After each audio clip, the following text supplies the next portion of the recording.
Boa noite a todos e a todas, colegas professores e professoras da Rede Municipal de Olinda. Estamos aqui hoje em mais uma live promovida pelo Simpimol, sindicato da categoria do município. A quarta já até o momento. Já fizemos uma live sobre a implantação de aulas remotas na rede e outra sobre os impactos dessas aulas na saúde emocional do professor e da professora. Além de outra também sobre a importância do brincar. Tivemos convidados muitíssimos especiais, como Thelma Ferraz, professora da UFPE, Marlene Burégio, professora da UPE, Tereza Leitão, deputada estadual, e Célia Regina Bastos, membro do FEMA, e nosso colega de rede. Em debate com elas, tivemos também Rafaela Celestino, que é vice-presidenta do Simpimol, José Ronaldo Cândido, que é o presidente do Simpimol, e as mediações de Isabel Nunes, que é a secretária-geral do nosso sindicato, também Luciene de Souza, professora e diretora jurídica do nosso sindicato. Quem perdeu, pode acessar lá na nossa página do Facebook. Elas estão disponíveis, assim como essa também irá ficar. Nossa live de hoje tem como título: O Papo Agora é Dinheiro. Em tempos de pandemia, o financiamento da educação sob ameaça. Nossos convidados para esse debate são Helena Araújo, presidente da Confederação Nacional dos Trabalhadores em Educação, que é a CNTE, e a professora e diretora financeira do Simpimol, Márcia Vieira. Eu sou Ana Rocha, diretora de comunicação do sindicato e também professora da rede. Essa live acontece no momento em que vivemos uma das maiores crises sanitárias do nosso país. Já ceifou a vida de mais de 30 mil brasileiras e brasileiros, e isso sem levar em conta toda a subnotificação. Além desta, temos também um governo federal capaz de politizar e ideologizar o coronavírus, causando uma crise política e social de consequências trágicas, tirando também a atenção da população daquilo que deveria ser o foco das nossas preocupações, que deveria ser os cuidados com a nossa saúde e dos nossos familiares. Vivemos também uma efervescência social com os movimentos antirracistas e antifascistas, os quais apoiamos totalmente, também são os nossos irmãos e nossas irmãs de luta. No meio de tudo isso, estamos aqui falando sobre o Fundeb, que é o Fundo de Manutenção e Desenvolvimento da Educação Básica e de Valorização dos Professores de Educação. Que relação podemos fazer entre esses temas? Bom, em 2016, um ano em que o Brasil sofreu um golpe contra uma presidenta eleita, Dilma Rousseff, eleita democraticamente, tivemos no governo Temer aprovada a emenda constitucional 95, conhecida como PEC dos gastos, que tirou da saúde e da educação bilhões de reais, o que impactou diretamente nas perdas de capacidade do SUS de enfrentar hoje, por exemplo, a atual crise do coronavírus. Essa falta de investimentos pode causar também em breve, uma grave crise na educação, principalmente se o Fundeb, que tem validade só até o final deste ano, não se tornar permanente, o que é toda uma luta dos movimentos sociais, sindicatos e cidadãos e cidadãs que se preocupam com a educação no nosso país, e é sobre isso que a gente vai falar hoje. Então, vamos estipular aproximadamente uns 10 minutos para cada debatedor para falar sobre o tema. Vamos começar com Márcia Vieira, que vai falar sobre o Fundeb e o Fundef aqui em Olinda, como está localizando aqui no nosso município. Depois, Heleno entrará com a questão mais nacional. Depois, faremos algumas perguntas que vocês estão mandando para a gente aí nos comentários da nossa live. E aí, Márcia, como é que está o Fundeb e o Fundef em Olinda? Como está essa questão? Boa noite a todos. É uma honra estar com a presença do nosso representante do CNTE. O CNTE tem participado ativamente de debates sobre a atual conjuntura da educação, e a gente, inclusive, conseguiu uma vaguinha aí agenda de Helena. Eu queria agradecer a Helena, né, pela gentileza de ter cedido a oportunidade de conversar sobre financiamento. Isso. Porque essa questão do dinheiro, é, nós estamos com uma conjuntura muito difícil. Nós temos 80%, cerca de 80% da categoria de professores mulheres, né?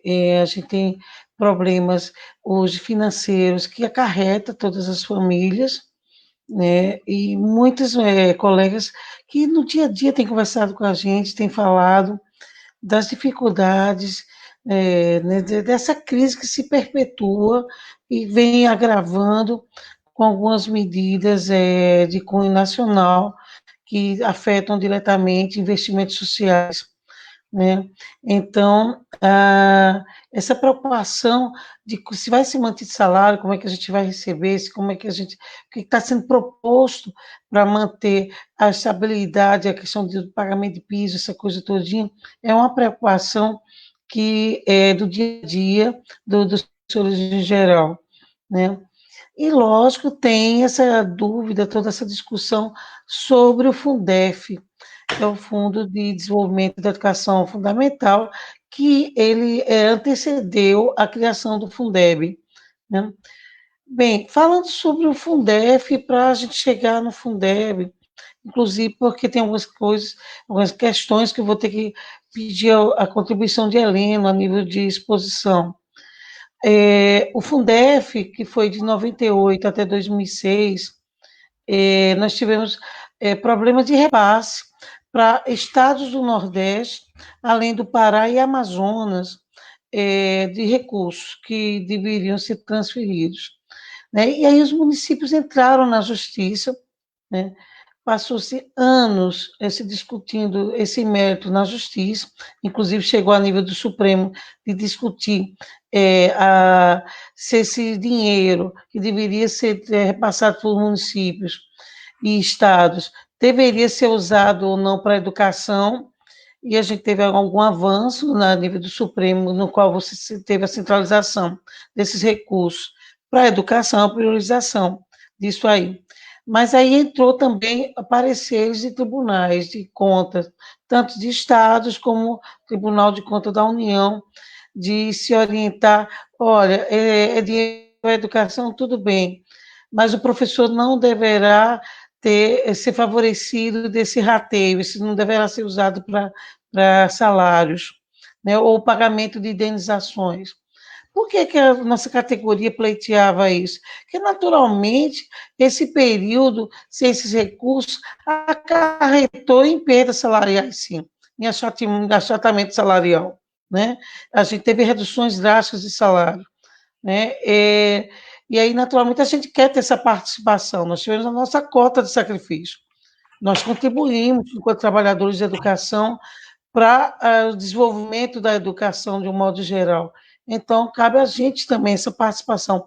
Além do mais, no Fundeb, se previa o pagamento para pagamento de salário 60% e 40% para demais despesas, inclusive pagamento de salários de outros trabalhadores da educação, né? Como é que está a situação hoje? Nós fazemos parte de um conjunto chamado Frente Norte e Nordeste, tá? No qual nós temos a participação de 9 estados, sindicatos dos 9 estados da região Nordeste, além do pessoal do sindicato do Amazonas e do Pará. Esses estados estão ligados à CNTE, na sua grande maioria, né? E a gente tem rateado o custo, inclusive, de contratação de assessoria jurídica, de serviços advocatícios, na defesa desse precatório, para que eles venham para o município para nos beneficiar naturalmente, né? A gente está nessa luta, essa não é uma luta só isolada do município, nós, trabalhadores, estamos investindo nosso dinheiro para garantir a ação jurídica, o deslocamento, encontros, debates. A gente vem há um bom tempo tratando disso aí, e naturalmente a gente quer nossa participação. Como é que está hoje Olinda? Olinda foi uma das últimas cidades a entrar com recurso na justiça, tá? Você entrou muito atrasado, né? E mesmo assim, já está desde o ano passado na mão de juíza para nível de análise e um parecer final sobre o recurso a ser disponibilizado. A última vez que nós tivemos informação efetiva sobre o saldo, que aí você tem correções, essa coisa todinha, a Olinda teria um valor estimado em torno de 66 milhões e 256 mil reais a ver com esse precatório. E, naturalmente, a gente tem acompanhado sistematicamente, nós estamos sempre conversando com o pessoal dos outros estados. Tivemos recentemente, na semana passada, toda a empolgação do pessoal perguntando: e aí, como é que está o sindicato nisso? Porque o pessoal de Surubim ganhou uma questão, a juíza deu ganho de causa para o pessoal de Surubim, como é que isso resvala para a gente? Né? Naturalmente, sem empolgação, é uma referência para a gente, né? Mas a gente não está isolado enquanto entidade nesse processo. Além dos outros sindicatos, nós temos articulação com a Câmara de Vereadores de Olinda, para que a Câmara tenha projetos, venha defender projetos do benefício direto para a nossa categoria nesse processo de rateio. Nós temos articulação hoje também com a Alep, né, temos representação com a Alep, e a nível nacional, essa ponte que a gente faz, inclusive através da CNTE, que tem fortalecido muito a nível de informação. Tá? Por outro lado, a gente tem a questão do Fundeb. Né? O Fundeb, nós temos hoje o crédito em 2020 em torno de 42 milhões que já foram repassados. Né? Hoje, apesar dessa situação de crise, né, que se aponta, nossa preocupação maior, inclusive depois desse aporte da aprovação da PLC 39, no qual os municípios vão receber recursos e os estados também, a nossa preocupação maior é como vai ficar o Fundeb a partir de dezembro de 2020, onde ele entra em extinção. Né? A gente precisa garantia do Fundeb, porque ele hoje nos dá segurança do recebimento de dados. Né? A gente não pode deixar a revelia, a decisão somente centrada na vontade política de gestores municipais ou estaduais.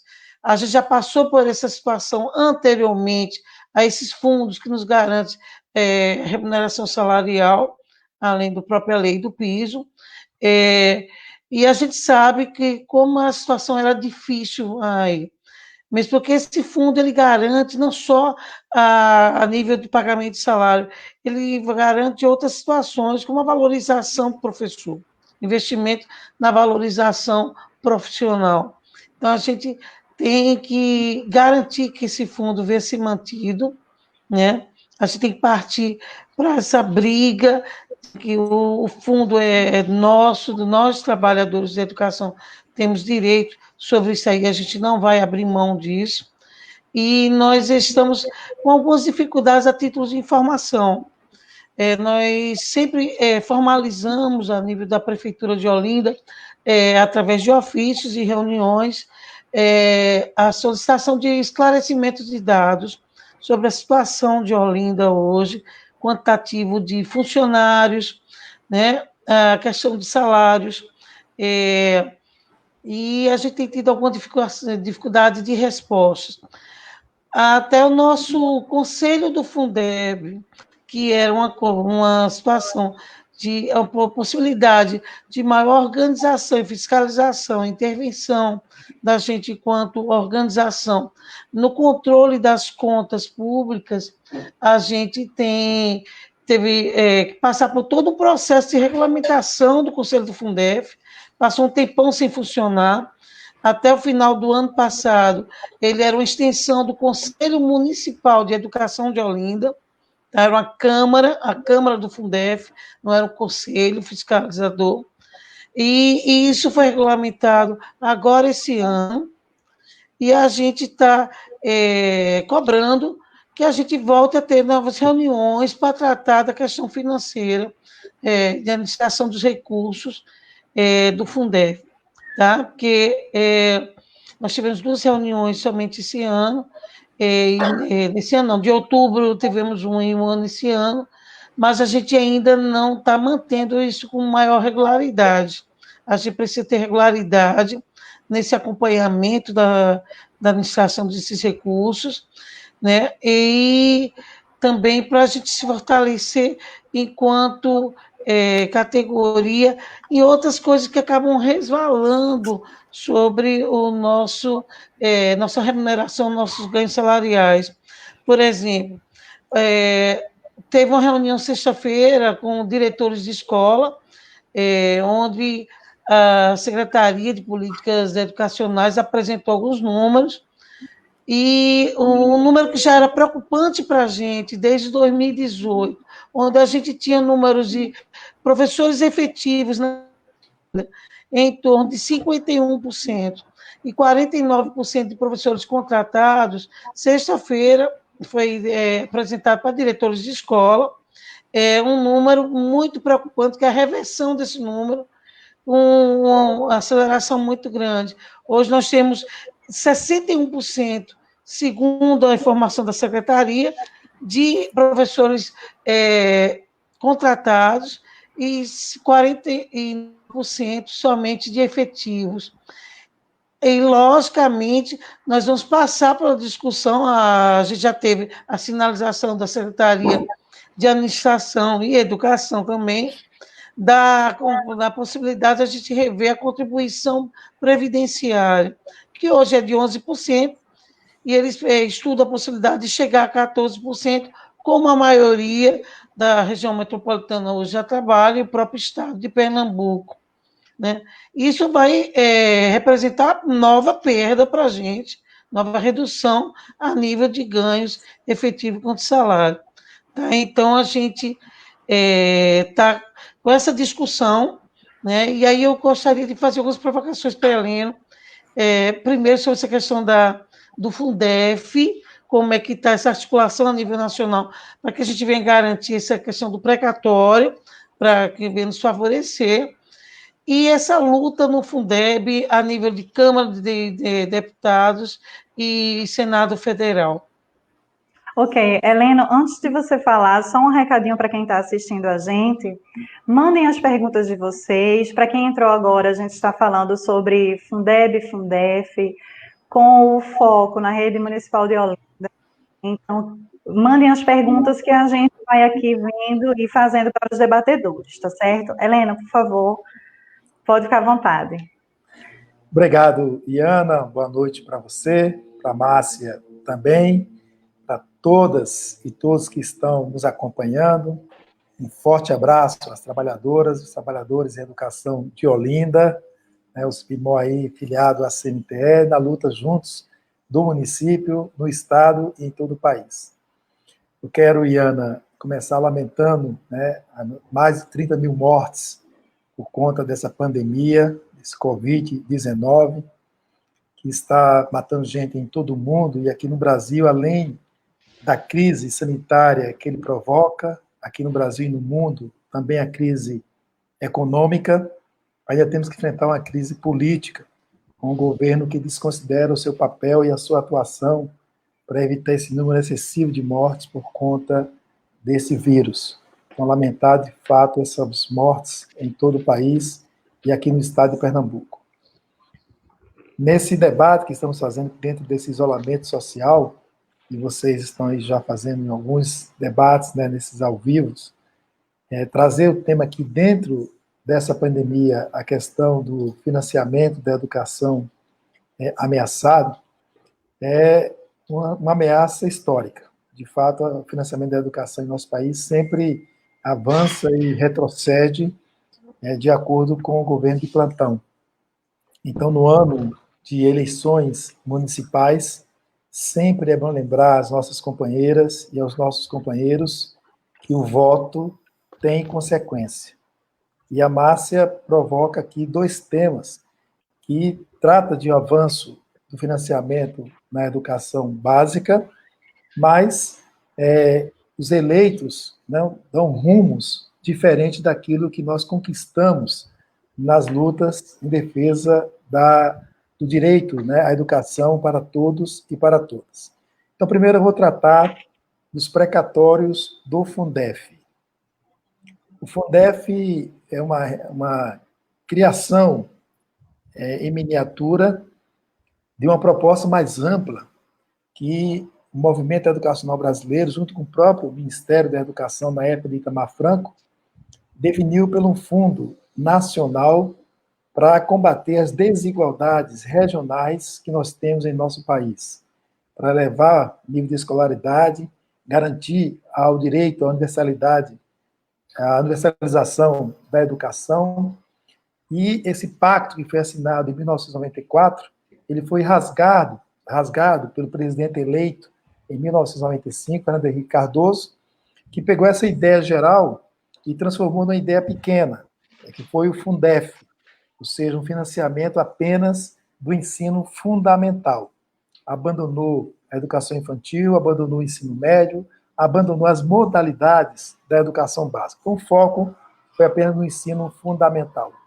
E para agravar a situação, a própria lei que o governo Fernando Henrique Cardoso enviou ao Congresso Nacional, que foi aprovada, e dentro dessa lei do Fundef, garantia os mecanismos de correção do custo aluno-ano. No segundo ano da lei do Fundef, o próprio Fernando Henrique Cardoso desobedeceu a sua lei. Só para que todos nos entendam, naquele ano de 96, 97, por aí, na verdade, o custo aluno era em torno de R$300. No ano seguinte, pelo mecanismo de reajuste, esse custo aluno, pela lei, em 98, deveria ser R$315. O que é que Fernando Henrique fez em 98? Baixou um decreto determinando que o custo aluno ia ser mantido em R$300. Então, aqueles R$15 a mais por aluno, que deveria ser distribuído para estados e municípios por parte da União, deixou de ser repassado. E aí ele foi cometendo esse ataque à lei durante os 10 anos de existência do Fundef. Com isso, Pernambuco, por exemplo, e Olinda, só teve direito ao repasse no primeiro ano, nos 2 primeiros anos, 97 e 98. Depois, Pernambuco não teve mais repasse da União, porque como o custo aluno foi rebaixado pelo governo federal, as finanças aqui do Fundef não tinham valor custo aluno equivalente ou maior do que o nacional. E aí deixou de receber o repasse. Se a lei fosse cumprida ano a ano, Pernambuco passaria mais tempo recebendo repasse por parte da União. Então, essa falta de cumprir a lei por parte de Fernando Henrique Cardoso fez com que hoje a União, com o que deixou de repassar e com as correções monetárias, a União deve 90 bilhões de reais a estados e municípios, que deixaram de ser repassados durante a existência do Fundef, e no caso de Pernambuco, passaria a ter e não teve, porque não teve o reajuste de forma adequada. Com o passar do tempo, os municípios começaram a ingressar na justiça, pedindo a restituição desses recursos. E, 3 ou 4 anos atrás, começaram a ganhar na justiça. Somos mais de 5.700 municípios. Não são muitos, né, que já garantiram isso. Está em torno de 8 a 10, no máximo 15 municípios apenas, que receberam, de fato, esses recursos. Porque aí continua tramitando na justiça a questão desses recursos. Os primeiros municípios que receberam esses recursos, eles disseram que receberam como indenização. Aí a capital, por exemplo, de Fortaleza, recebeu esses recursos e gastou tudo, e não gastou nada em educação. Pegou o dinheiro, pagou tudo de previdência, tudo que ele tinha diferente, não botou um centavo em educação. Então, isso despertou as nossas entidades a começar a pedir o bloqueio desses recursos quando o município passava a receber, ou o próprio Estado, que até hoje nenhum conseguiu receber ainda.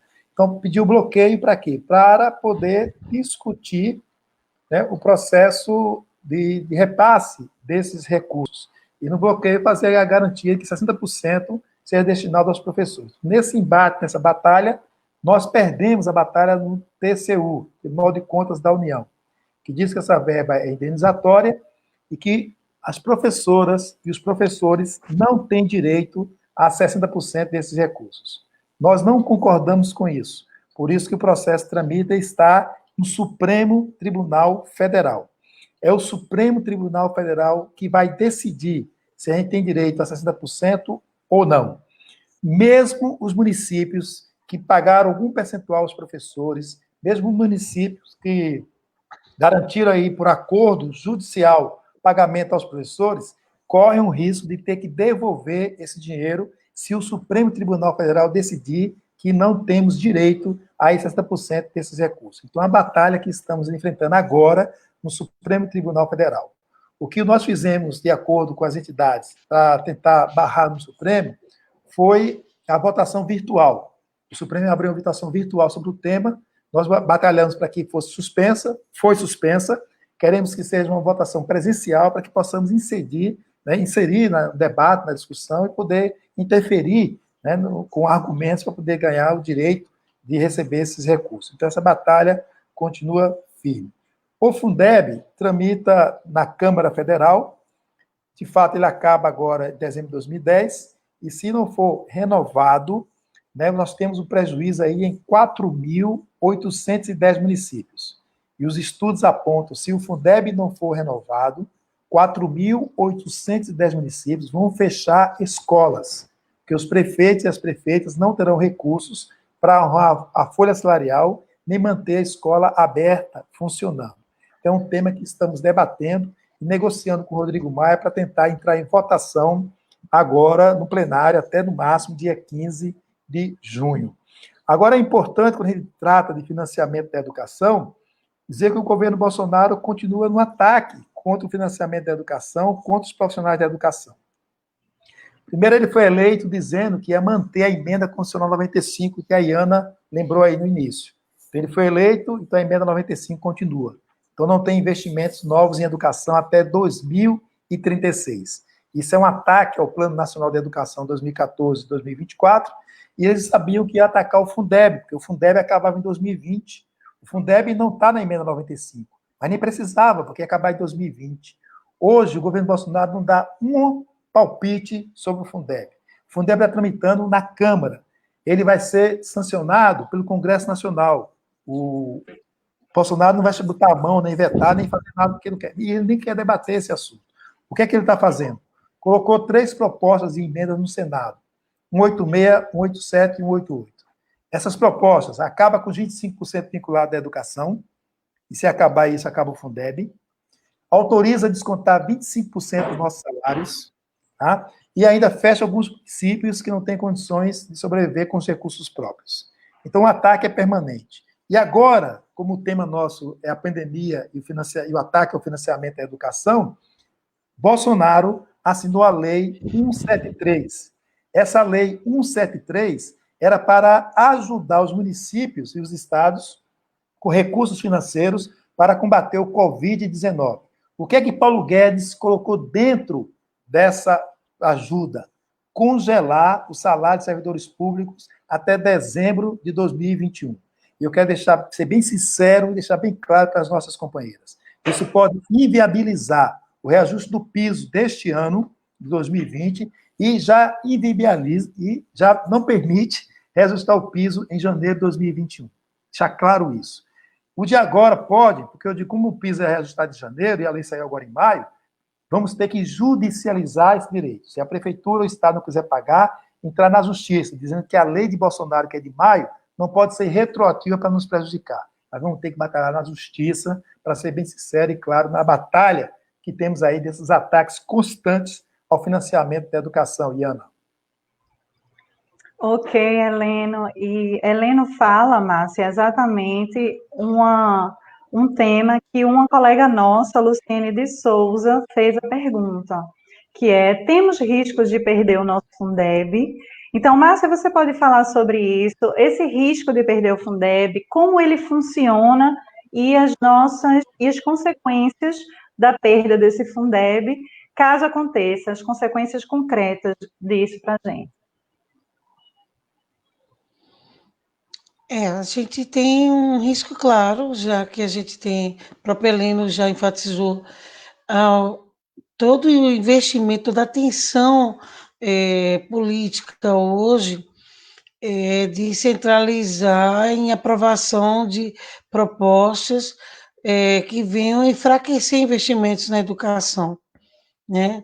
Então, a gente tem realmente uma clara ameaça, essa situação de perda.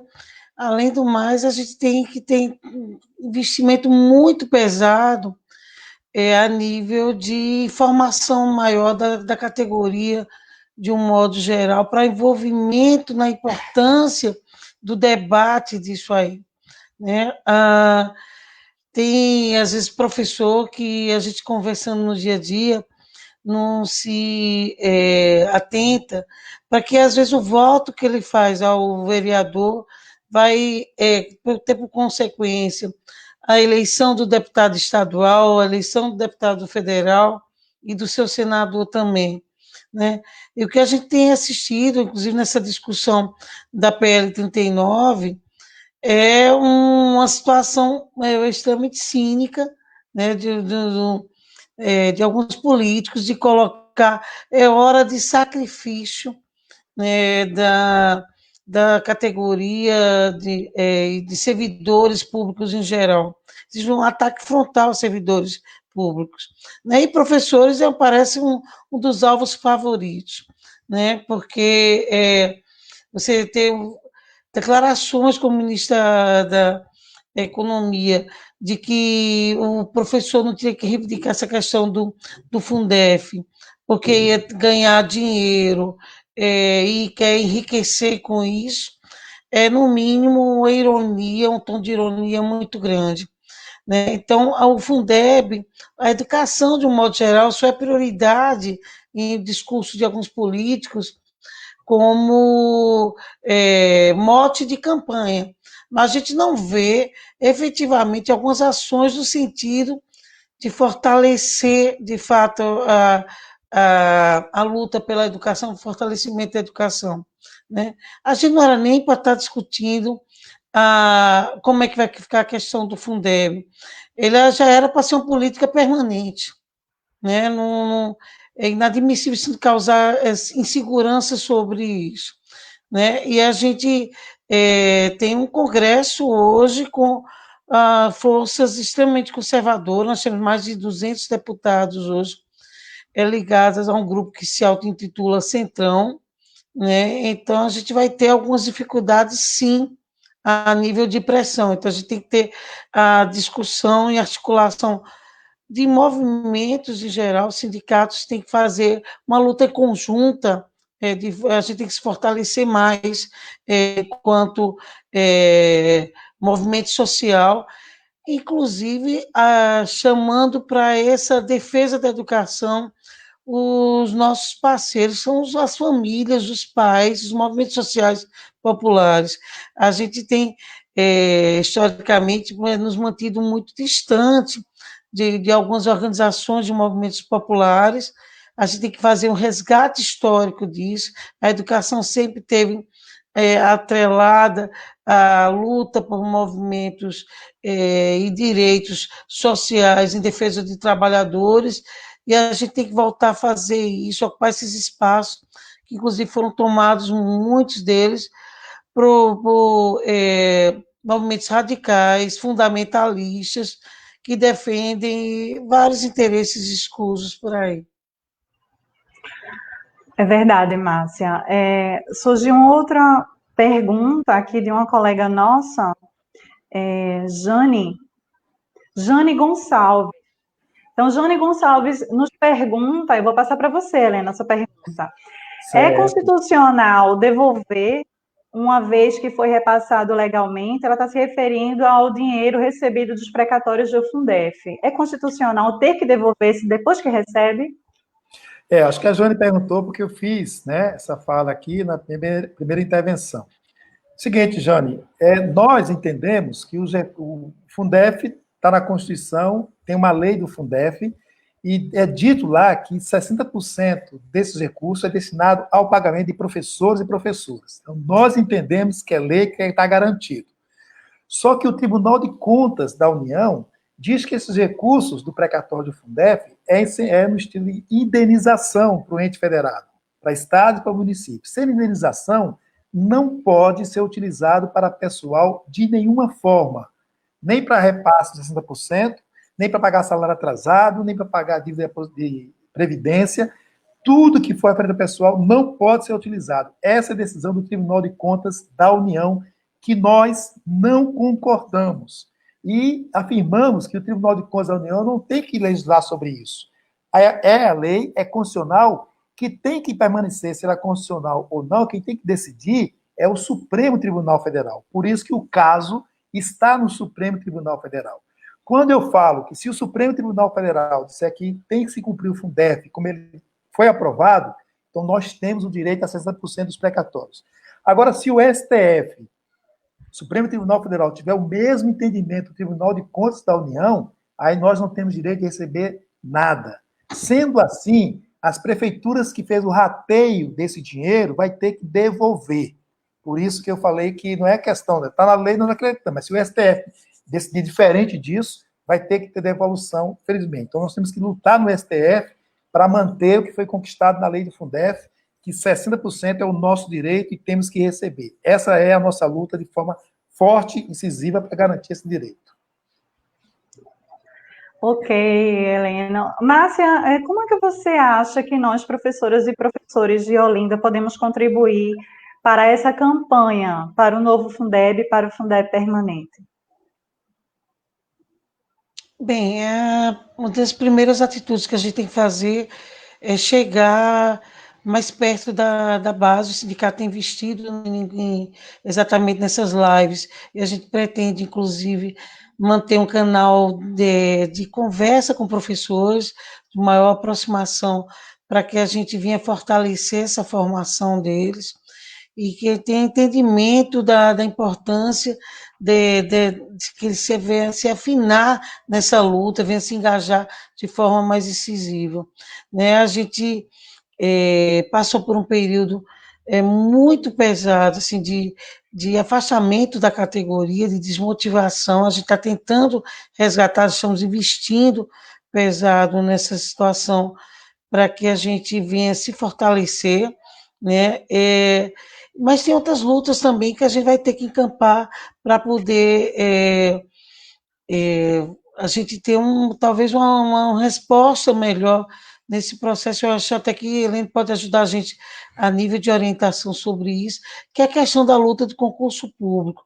Como eu falei antes, nós temos hoje um número inferior de efetivos na rede. Isso interfere muito em processo de mobilização. O contratado, muitas vezes, é indicado pelo vereador. Contratado, às vezes, é indicado por interesses políticos, né, que a gente não tem exatamente o controle maior disso aí. E, logicamente, o contratado ele acaba não participando tão ativamente de processos de discussão e mobilização da categoria de professores. Né? Então, a gente tem que falado, inclusive, com professores contratados, que nosso interesse da questão do concurso público, além do fortalecimento da categoria, é que ele venha também ter uma maior situação de estabilidade, uma possibilidade salarial maior. A gente passou anos aqui em Olinda, onde o contratado não tinha direito a férias, a 13º, né? Isso é uma situação muito séria de exploração da categoria. Então, a gente quer garantir que uma categoria mais forte, com maior possibilidade de ganhos de recursos. Eu sei que nosso salário hoje ainda está abaixo do que deveria ter. A gente teve, historicamente, várias derrotas, inclusive de enquadramentos, de plano de carreiras, essa situação todinha. Mas a situação do contratado é muito mais difícil, inclusive constrangedora e humilhante. A gente tem vários relatos de situação de constrangimento e assédio também, né? Então, a gente vai partir agressivamente para essa formação de professores, de reuniões setoriais, o sindicato vai investir muito nisso aí, e vamos continuar chamando nossos parceiros, nossas fontes de informação, e informações como o CNTE e outros sindicatos, para que a gente junto venha nos fortalecer de um modo geral. Isso, exatamente, muito importante, né? Heleno, há uma pergunta aqui de uma colega nossa, Atena Kitsos, e ela fala sobre a questão dos aposentados. Ela diz, dentro desse contexto, existe alguma política para o segmento dos aposentados? Porque a de hoje faz-nos sentir um resto do resto, que não se sabe o que fazer enquanto não morrer. Hoje, apesar da expectativa de vida do Brasil ter aumentado, nós que conseguimos nos aposentar estamos sempre sendo sacrificados. E aí ela cita, Heleno, uma situação que aconteceu aqui na Prefeitura de Olinda, quando, apesar de nós termos paridade entre os ativos e os aposentados, essa paridade ela não foi respeitada durante algum tempo, quando nós conseguimos ativos, conseguimos o valor referente ao piso, mas dos aposentados, apesar da paridade, teve que sair depois, ir em parcelas, e dividido e tal. Então, ela se queixa dessa questão e quer saber se existe alguma política para o segmento. Atena, o ataque aos aposentados também é coisa antiga. Infelizmente, né, são mudanças e ataques permanentes e agora um crescente. Você fala também na sua questão sobre o aumento da expectativa de vida no Brasil, é fato, e aí você tem cada governo que chega, faz uma reforma de previdência, e isso é um prejuízo enorme nesse processo. Quando a gente trata do Fundeb, o Fundeb não trata diretamente da questão dos aposentados. O Fundeb é para manutenção e desenvolvimento do ensino, tem manutenção, é quem está em atividade, e uma política de valorização dos profissionais da educação que está em atividade. Então, diretamente, esses recursos subvinculados, os 25% que compõem o Fundeb, é só para quem está em atividade. Onde é que nós avançamos no direito da aposentada e do aposentado? No caso do magistério, na lei do piso. A lei do piso, quando foi tratada, quando chegou no Congresso, chegou com 3 artigos. E nós lá negociamos, discutimos 1 ano e meio. E conseguimos garantir que o valor do piso pago para quem está em atividade deve ser o mesmo valor para quem está aposentado. E isso se mantém na carreira.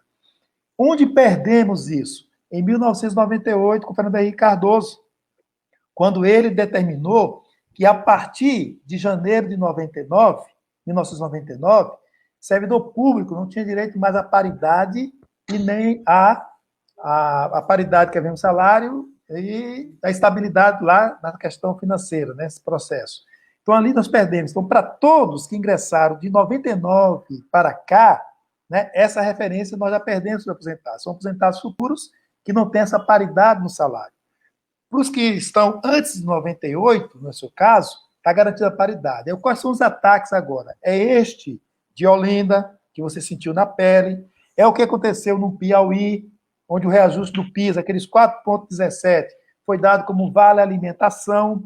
Então, quando ele deu 4,7 como vale alimentação, só pegou quem estava em atividade. Os aposentados não receberam nada.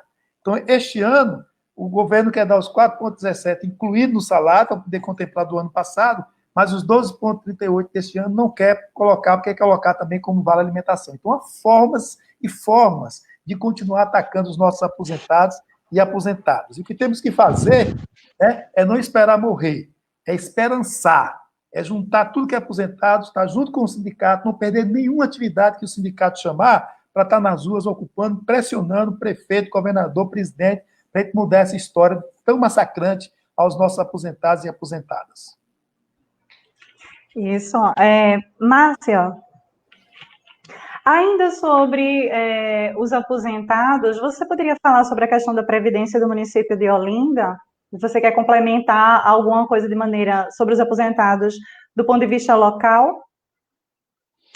Sim,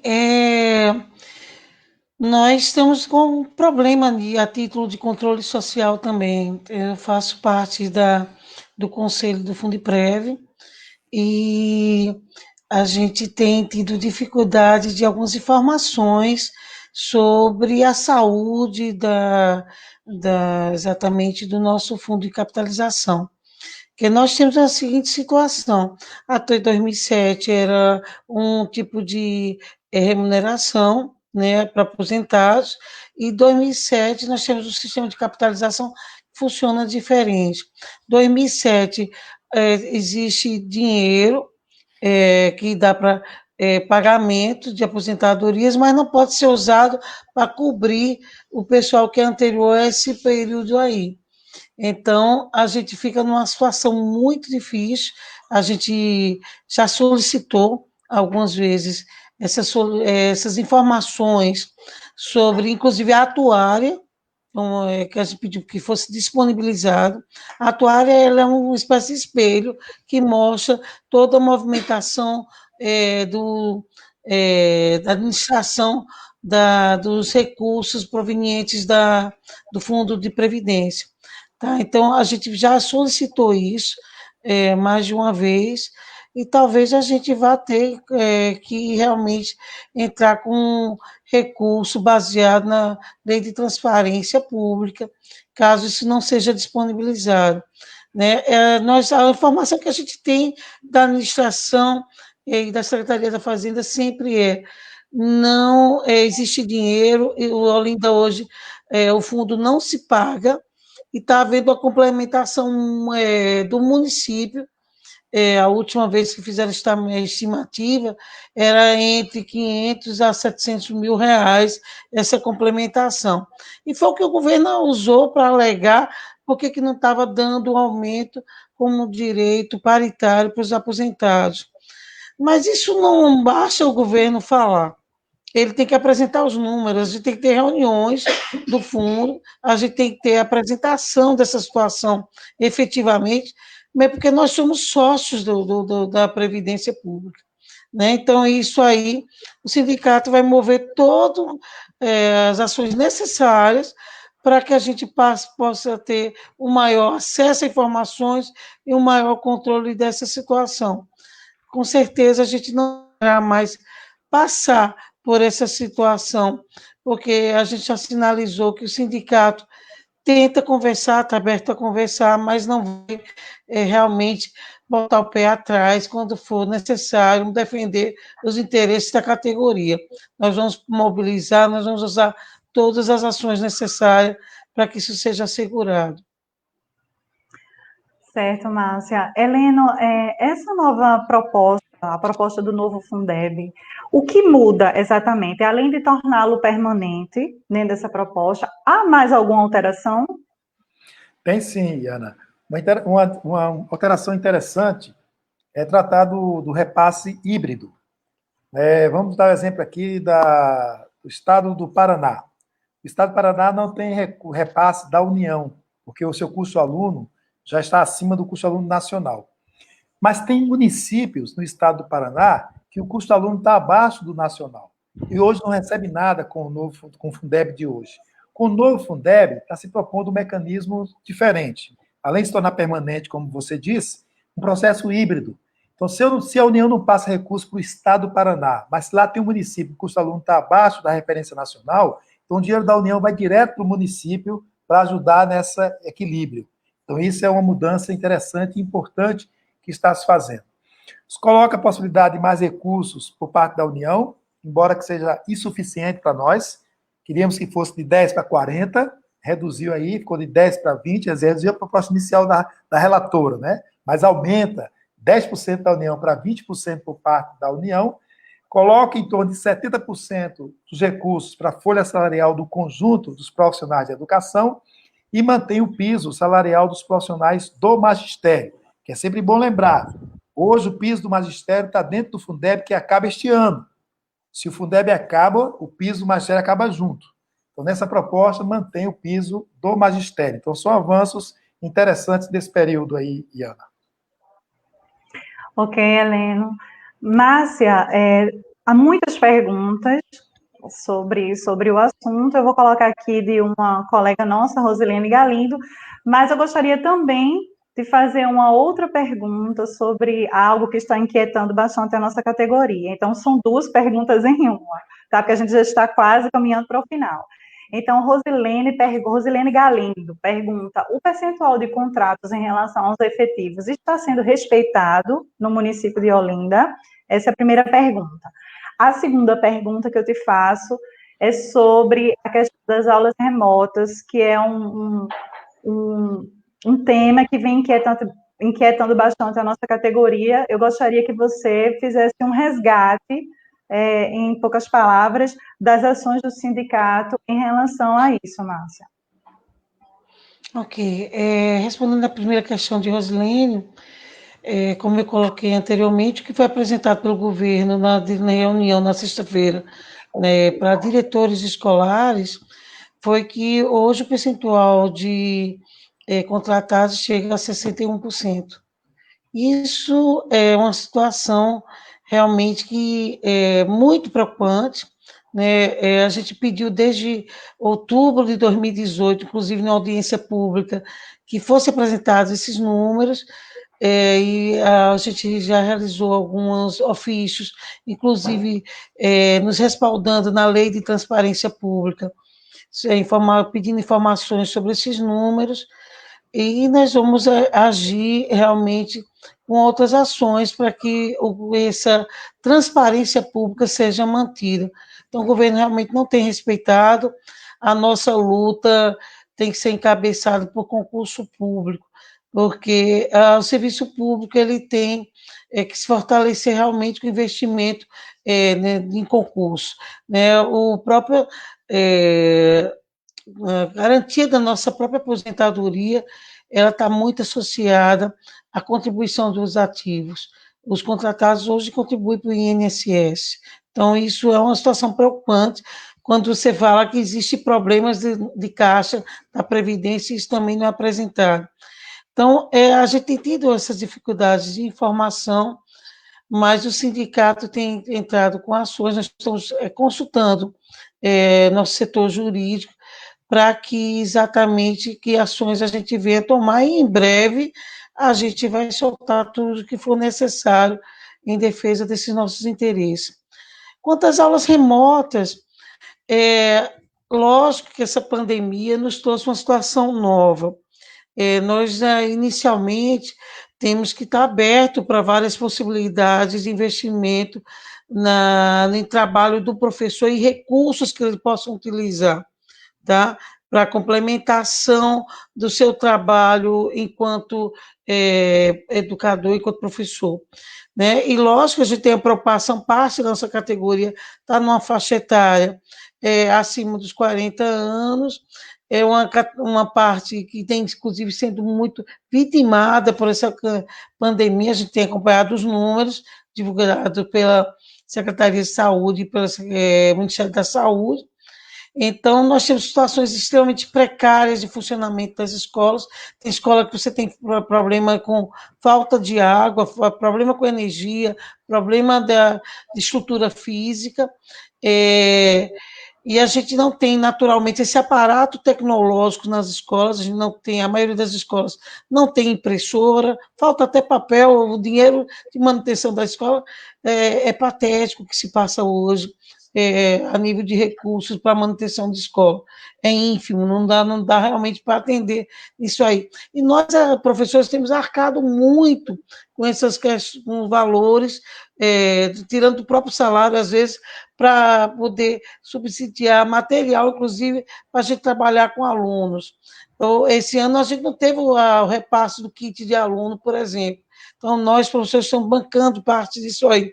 E a gente foi pego de surpresa com essa imposição do governo municipal, sem conversar com a categoria, né, sem fazer um planejamento prévio, empurrando de goela abaixo essa ideia de que a gente iria ter aulas remotas. Se esquecendo que aula remota não pode ser ensino remoto.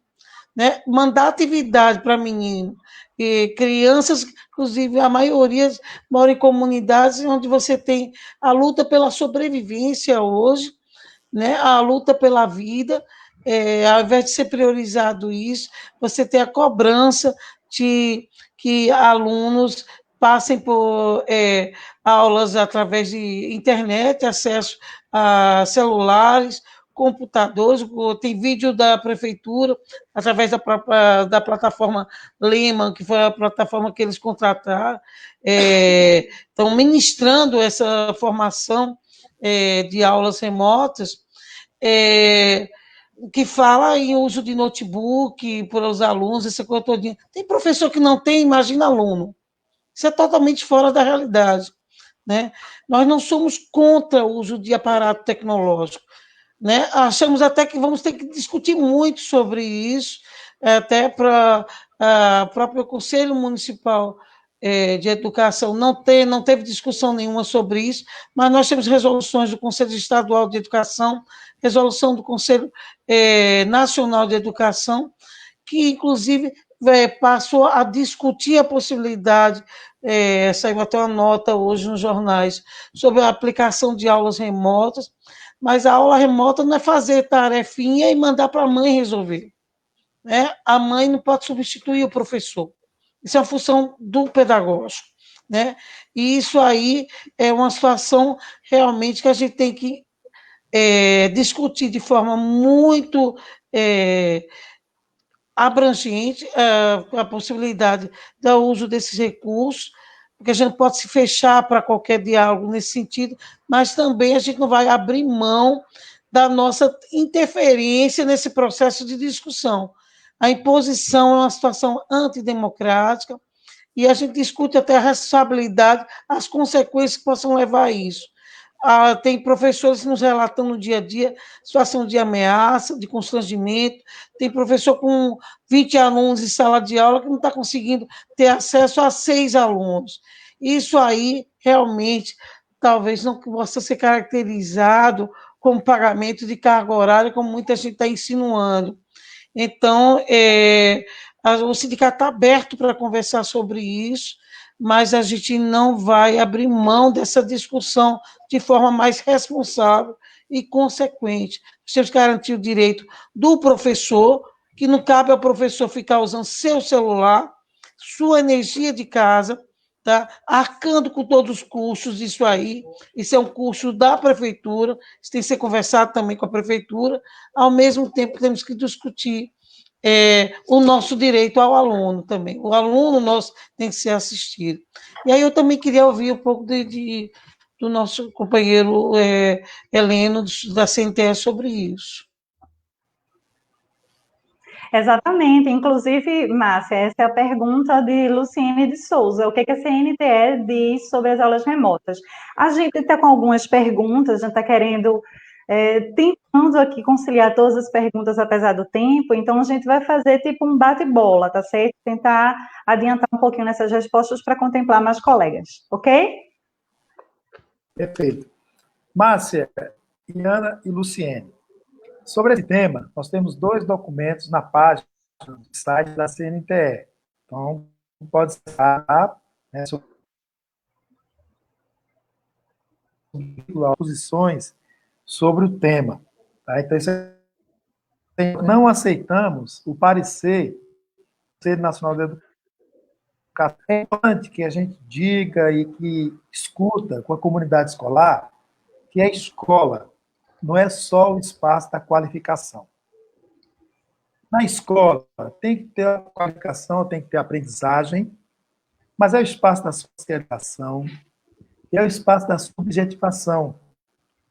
Temos que nos tornar sujeitos da nossa construção, da nossa vida. Então, isso é importante para a gente pensar como espaço da escola. O parecer do Conselho Nacional de Educação, ele trata da questão específica do Covid-19. E por 17 vezes cita no parecer o Covid-19. Depois ele trata do termo atividades. A palavra atividades aparece 160 vezes no parecer do Conselho Nacional da Educação. Aprendizagem, 38 vezes. Atividades não presenciais, aulas não presenciais, 34 vezes. Tudo isso tem que ver só com a dimensão da qualificação da aprendizagem. E as outras dimensões? Sobre cidadania, solidariedade, decisão coletiva, não tem nenhuma citação no parecer do CNE. Zero. Nenhuma. Por isso, minhas companheiras, meus companheiros, nessa situação agora, o que nós temos que ter é muita paciência, muita tranquilidade.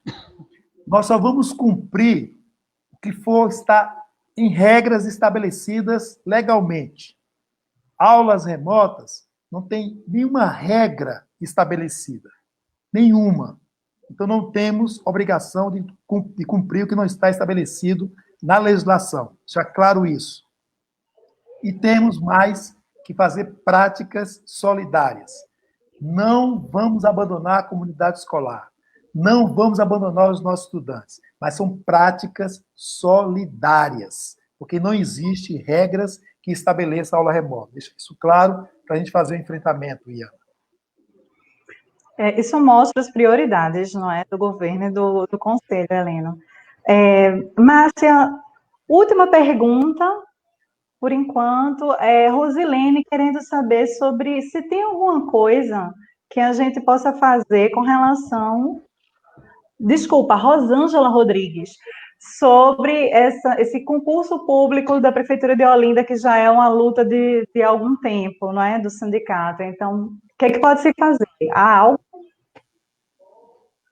Nós estamos há uma década estamos completando uma década que teve o último concurso, né? E isso naturalmente tem acarretado em todos esses problemas que a gente tem vivenciado hoje. Além do fator de informação, a gente pensou, enquanto entidade, trabalhar também no debate sobre, já que a gente está em ano eleitoral, sobre a construção da cidade, a ideia do que projeto de cidade a gente quer para Olinda, e incluindo principalmente esse investimento na educação. Então, a gente quer amarrar, a nível de debates, a gente vai tentar promover esse debate ampliado com todo e qualquer candidato que venha ter a prefeitura de Olinda, num debate aberto a todos os candidatos, para que a gente venha tentar garantir o compromisso com essa questão do concurso público, a questão de transparência pública, do diálogo com a categoria. Nem sempre quando a gente questiona, inclusive a gente está no nosso papel de questionar, inclusive como órgão fiscalizador e controlador das relações investimentos públicos, a gente questiona, a gente está querendo participar do debate, porque nós somos um grupo que a gente tem trabalhado na formação e somos muito positivos também. Então, a gente tem que trabalhar no sentido de que a gente precisa conversar, a sociedade precisa conversar, mas tem um diálogo mais extensivo sobre o projeto para a cidade. A gente não pode vivenciar situações de improviso ou imposição, né? Isso aí, a gente está vendo que isso não dá certo. Nós não estamos na cidade da maravilha, de fantasias, para que a gente venha ter que engolir isso, né? Então, a luta pelo concurso a gente vai manter, nós vamos estudar todos os recursos necessários, junto com a categoria, a gente vai ampliar esse debate com a própria categoria e nossos parceiros em geral. Vamos tentar fazer essa ligação, esse retorno com o debate junto às comunidades. Nós estamos abrindo vários canais junto à comunidade de informação e de comunicação, inclusive contratamos rádio para ter, porque rádio hoje tem, por que pareça, sendo um canal a mais de comunicação, tem tido uma aproximação das comunidades na ouvida de rádio. Então, a gente vai estar ali junto, nós vamos estar junto com os movimentos e redes comunitárias para que a gente venha defender isso. A educação é um patrimônio, é uma possibilidade de investimento na possibilidade de alguma mobilidade social. Isso ainda não foi tirado, essa possibilidade dessas comunidades como um todo. E a gente tem que chegar junto delas. Né? A gente vai trabalhar na defesa do serviço público, né? Tentar matar toda essa campanha que houve, desde o governo de Fernando Henrique, o serviço público, o servidor público tem sido tratado como um indivíduo que não trabalha, que não tem compromisso com o trabalho em modo geral, inclusive, principalmente, a área de educação. E a gente provou, inclusive, aí, a gente vivenciou nessa pandemia, a gente está aprendendo com essa pandemia a importância dos serviços públicos. São serviços públicos que têm salvo vidas. E nós, trabalhadores de educação, vamos ter um papel determinante no pós-pandemia. Nós vamos estar junto com essas comunidades, trabalhando a formação, inclusive, sanitária dessas comunidades. Então, nós temos um papel incisivo nisso aí. Então, vamos usar esse nosso papel para converter a ideia de que o servidor público é também patrimônio da nossa cidade em geral. Isso. Heleno, nós vamos partir, infelizmente, para a última pergunta. Você que aproveitou esse momento para mostrar a caneca da CNTE aí, fez uma caneca muito bonita. E aí a nossa colega Carla Laine está preocupada com o plano de cargos e carreira. O Fundeb, essa proposta do novo Fundeb, garante isso, Heleno? Muito bem, Ana. Carla, boa pergunta para a gente ir fechando, né, esse debate sobre o Fundeb. Lembrando que o Fundeb é o Fundo de Manutenção e Desenvolvimento da Educação Básica e de Valorização dos Profissionais da Educação. Então, o tema dele já traz essa direcionamento para a valorização dos profissionais da educação. Nós temos que ligar o Fundeb à lei do Plano Nacional da Educação, a meta 18 do Plano Nacional da Educação, onde diz que tem que ter plano de casa e carreira para o conjunto dos profissionais da educação, tendo o piso salarial profissional nacional como referência para esse plano de carreira. Então, isso tudo está na lei. Mas, Carla, companheiras e companheiros, isso só não basta. Tá? O que vai ser aprovado agora e deliberado pelo Congresso é colocar o Fundeb na Constituição de forma permanente. Depois disso, nós temos que ter uma lei de regulamentação do fundo. Então, o fundo que hoje garante o plano de casa e carreira vai acabar em dezembro. A lei que vai regulamentar o novo Fundeb, nós vamos ter que brigar para manter o direcionamento do plano de casa e carreira dentro dessa lei. Então, é importante isso. Tem que aprovar na Câmara, depois vai para o Senado. Se o Senado alterar, volta para a Câmara, aprovou, o Congresso sanciona lá o novo Fundeb. Depois vem uma lei de regulamentação. E isso tudo tem que estar pronto até dezembro deste ano, porque se não tiver, esse governo vai fazer medida provisória para manter janeiro de 2021. Então, nós temos que brigar muito. Por isso, Iana, Márcia, todas e todos que estão nos assistindo. Aproveito agora para pedir a cada um e a cada uma que ainda não fez, que alguns já fizeram, grava um vídeo, 30 segundos, vota Fundeb. Vamos ter que mandar para todos os deputados, todos os senadores esse material. Tira uma foto, bota lá, vota Fundeb.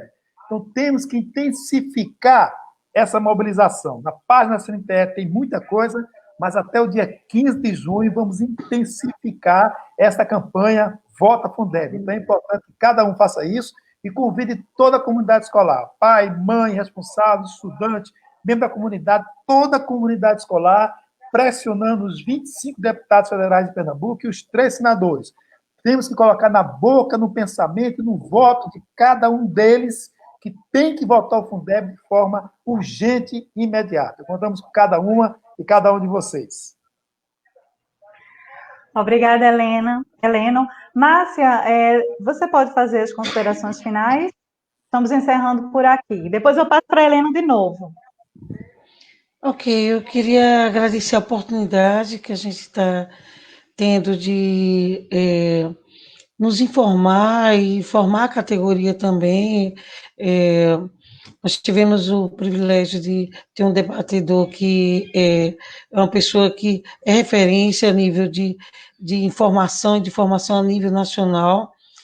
O CIPIMOL está muito, a gente tem intenção muito grande a nível de direção, de investir muito pesado nisso aí, porque a gente formando, a gente chega a convencer algum companheiro, aquele que não está tão engajado, está tão firme nesse propósito da defesa dos nossos interesses da educação, eu tenho certeza que ele vai chegar junto também. Então, eu queria agradecer os colegas que participaram da live. A gente deve investir em outras lives no futuro. Inclusive, a gente vai ampliar esse debate, como o próprio Elino falou. A gente tem que chegar nas câmaras de vereadores, né, chamar a Alep, chamar a própria CNTE para contribuir nesse debate, posteriormente, que a gente vai ter que ampliar nisso aí. Então, eu queria agradecer muito os professores que se propuseram a participar hoje. A gente vai ter que divulgar muito sobre o que a gente conversou e aprendeu, inclusive, muito hoje aqui. E vamos ampliar, vamos criar também debates, conversas com a categoria, com um recurso, um debate mais aberto. A gente está estudando essa possibilidade, e em breve a gente vai estar divulgando isso aí. Então, obrigado a todos presentes. Parabéns, Meiana, mais uma vez pela mediação, está se tornando especialista nisso.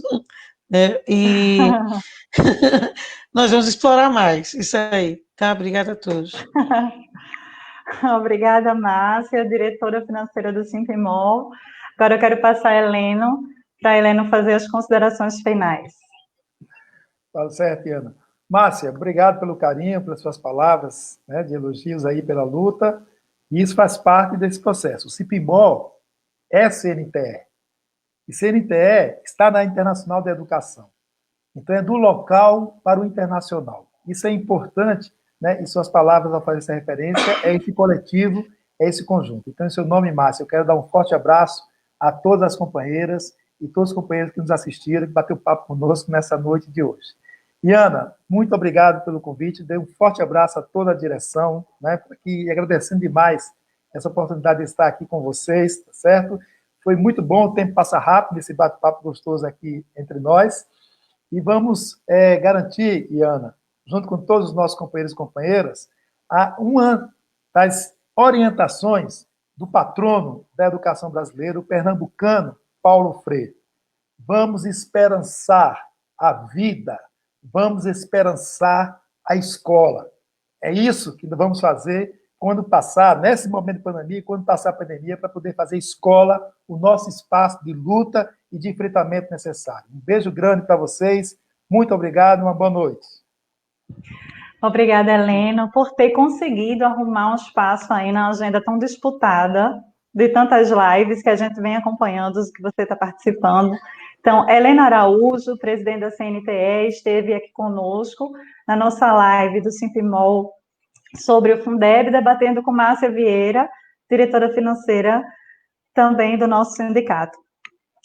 Estamos aí com a hashtag VotaFundeb, que está na tela, a gente vai participar dessa campanha e depois vai acrescentar nas nossas redes, nas redes do sindicato, para a gente participar o máximo que a gente conseguir com os nossos colegas, para que o Fundeb se torne permanente. E também gostaria de agradecer a todos os colegas, professores e professoras de Olinda, que acompanharam, que mandaram esses comentários, nos parabenizando, fazendo perguntas e participando conosco. Essa live estará disponível na nossa rede social do Facebook, e se vocês souberem de alguém que não participou, que não assistiu, não acompanhou, passa, divulga, compartilha e acompanha as próximas lives nossas também.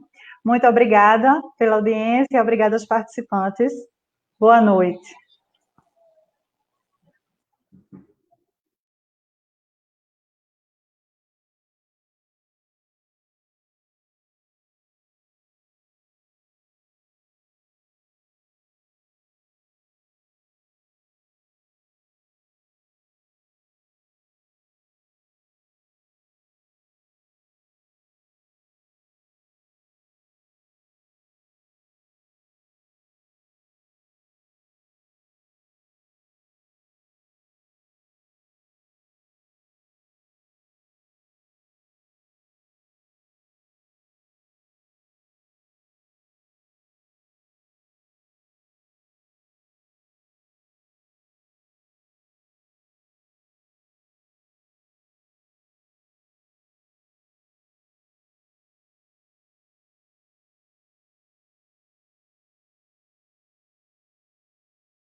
desde que ele puder, que ele ligado ao sindicato.